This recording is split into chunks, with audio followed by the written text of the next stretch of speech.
Channel 5 Network. This is Open Line.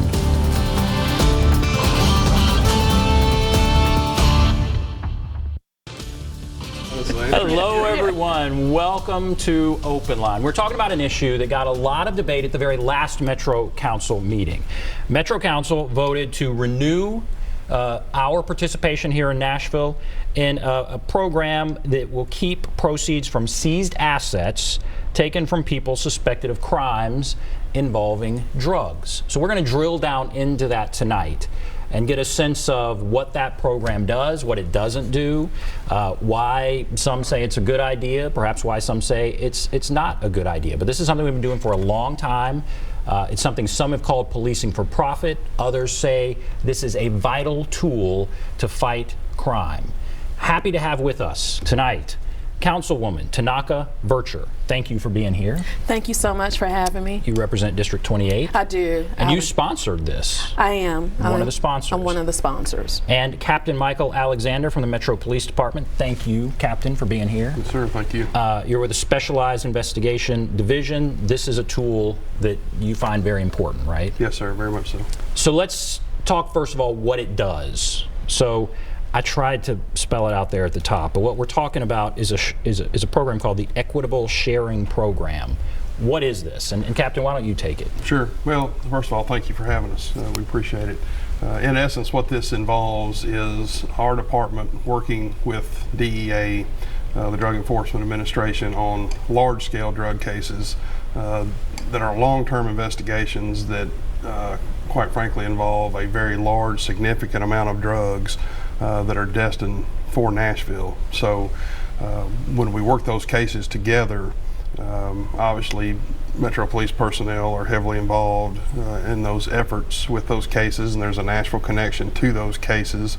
And so if that case ends up being adjudicated and money was seized that was directly tied to that drug trade in that specific case, then we will receive a small share of that money that was seized to bring back to Nashville and continue to fight our opioid crisis here in our city. So in essence, that's what it involves. This makes some people uncomfortable. So you've heard the term policing for profit. You've heard, does it give you a motive to go out and seize assets? It makes people uncomfortable.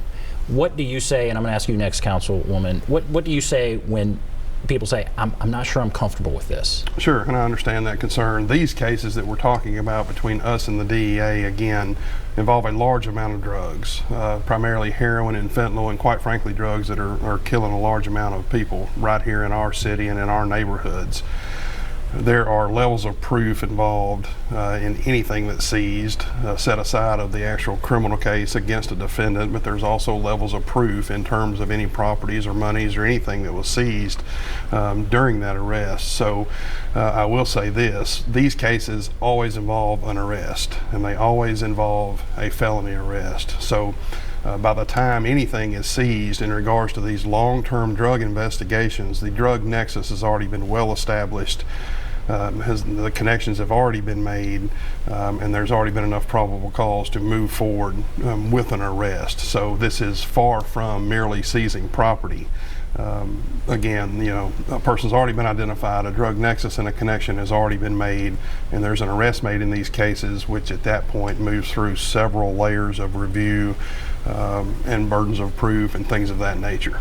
And Councilwoman, this was debated at the last meeting, and it was a spirited debate. It was. According to an article in the Tennessean, a spirited debate.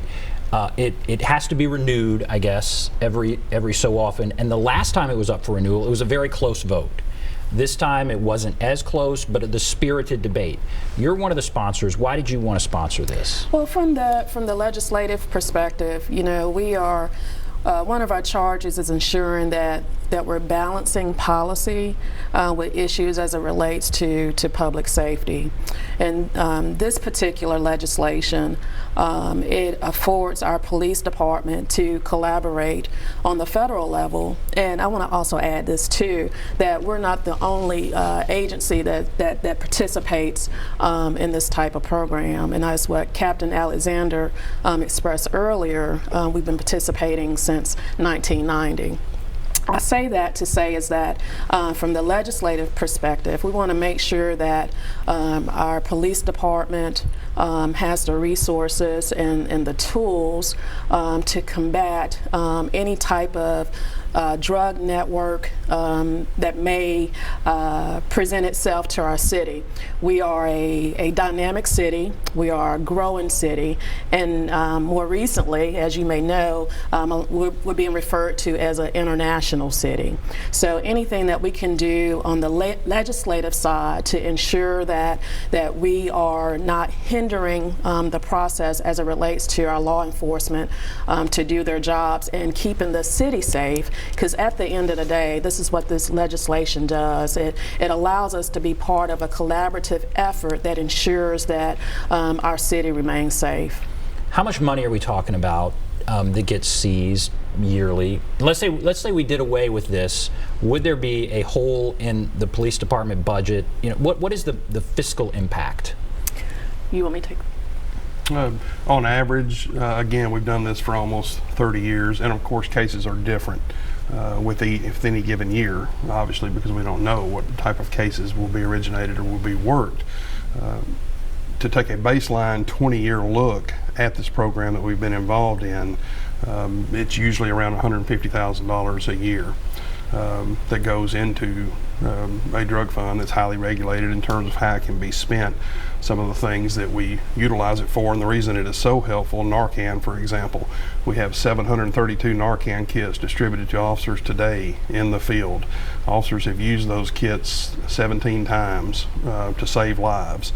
The fire department has administered Narcan over 500 times in 2018 alone. So we have a severe problem here with fatal heroin overdoses.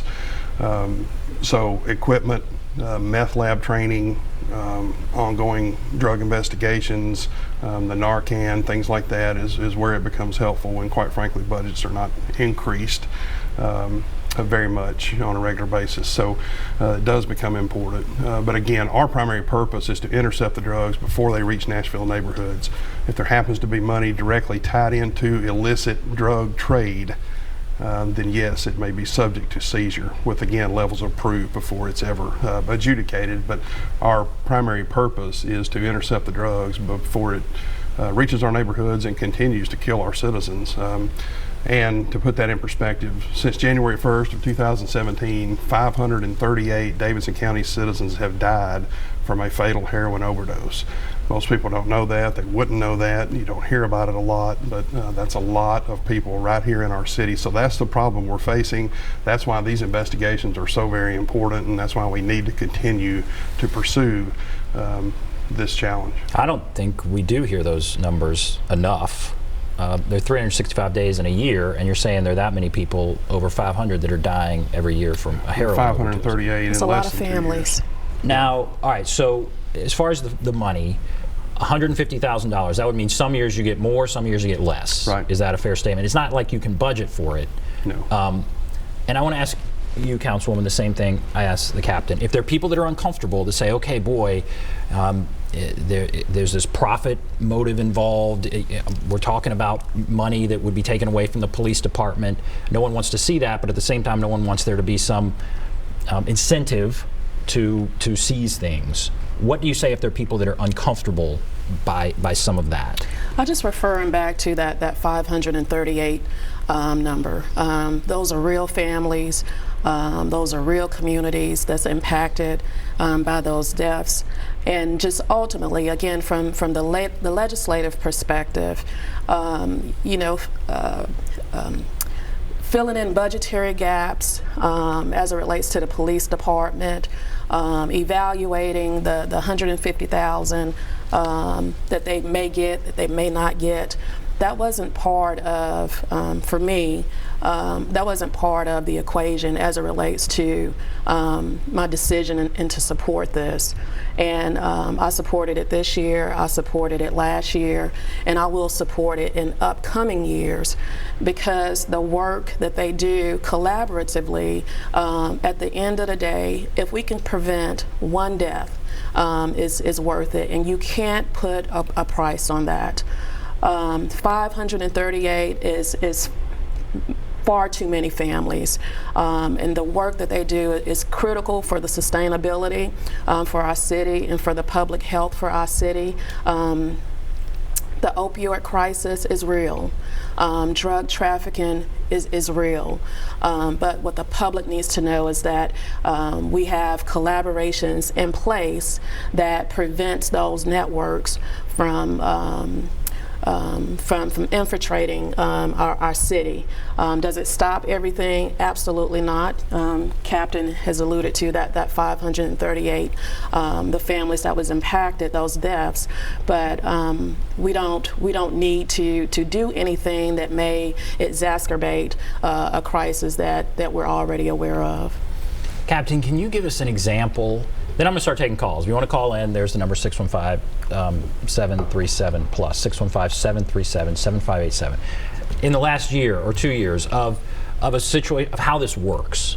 So you did what in collaboration with whom and what happened. And I also want to get at, maybe this is this not just cash we're talking about, right? It could be that there would be some other piece of property that would be taken. Would you sell that property and there would be cash? Or I guess how does this, again, a deeper dive and maybe an example of how it works. Sure. So these are cases, again, that we're working with the Drug Enforcement Administration. So the case obviously has to have a Nashville connection. So it may be information that we've received, usually from the community, which we cannot function near as effectively without that information. So we start following up on leads and information and tips as it relates to drugs and drug trafficking and things of that nature. Once we get to the point of realizing that the case is going to go well beyond Nashville, and by that I mean there's Tennessee ties throughout the state of Tennessee, maybe in terms of this case that we're talking about, and then well beyond Tennessee into other states, and then quite frankly Mexico, and even out of the country. When the case begins to get that large and we're talking about a very significant amount of drugs, we begin to work together because we need those federal counterparts to help us ultimately intercept those drugs before they reach our city. So we've had cases this year where we've seized multiple pounds of meth, multiple pounds of heroin, and that's just one particular seizure. Fentanyl is a big game changer for us now in terms of how deadly it is. 4 granules of fentanyl that would look like 4 granules of salt sitting right here is enough to kill you, is enough to kill one person. About a month ago on one of these cases that we worked with the DEA, we seized enough fentanyl that we estimate would be lethal to 1 million people. That's a Nashville seizure. That's fentanyl that arrived here in our city as a result of a case that we worked with the DEA. So keep in mind the population of our city is about 680,000 or so, and we're talking about enough fentanyl seized here that we believe would have killed about 1 million people. So it's a significant challenge, it's a significant problem, but quite frankly, these are ultimately tied into large-scale drug trafficking organizations, cartels inside and outside of the country as well. And I think we tend to put crimes in silos sometimes, but you can't really separate this drug trafficking challenge with other things such as thefts and robberies, aggravated assaults, people using weapons to commit crimes.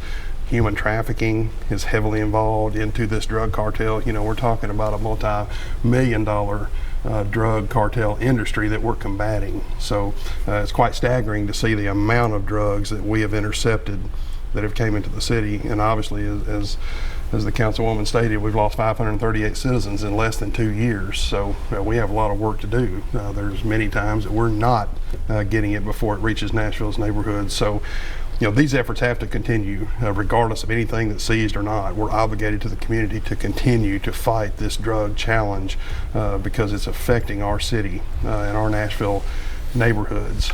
Typically, we ask for a share of the money proceeds. So in other words, we don't receive properties. The DEA may, our police department does not. The reason those funds become important is we can turn around and invest those back into Nashville neighborhoods in our fight against the drugs here in our city. So. And this isn't just the Metro Police Department, right? It has to be in conjunction with other departments. There may be other departments involved, yes. Right. An investigation may involve us and a state agency and another local agency, so each case is different, but yes, there can end up being several agencies involved in a particular case. All right, we're going to take a break. If you want to call in, there are several people online. Hold on, we'll get to your call. There's the number 615-737 plus 615-737-7587. Take a break. Be back right after this.